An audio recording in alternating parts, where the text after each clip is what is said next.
ዳዊት መዝሙር 4 የጽድቄ አምላክ በጠራሁት ጊዜ መለሰልኝ፣ በጭንቀቴም አሰፋህልኝ። ማረኝ ጸሎቴንም ስማ።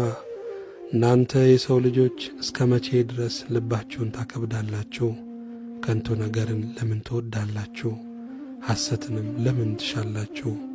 እግዚአብሔር በጻድቁ እንደ ተገለጠ ወቁ። እግዚአብሔር ወደ እርሱ በተጣራው ጊዜ ይሰማኛል። ተቆጡ፣ ነገር ግን ኀጢአትን አታድርጉ። በመኝታችሁ ሳላችሁ በልባችሁ አስቡ፣ ዝም በሉ። የጽድቅን መሥዋዕት ሰዉ፣ በእግዚአብሔርም ታመኑ። በጎን ማን ያሳየናል የሚሉ ብዙ ናቸው። አቤቱ የፊት ብርሃን በላያችን ታወቀ። በልቤ ደስታን ጨመርህ። ከስንዴ ፍሬና ከወይን ከዘይትም ይልቅ በዛ። በሰላም እተኛለሁ አንቀላፋማለሁ። አቤቱ አንተ ብቻህን በእምነት አሳድኸኸኛልና። ምስጋና ለእግዚአብሔር ይሁን።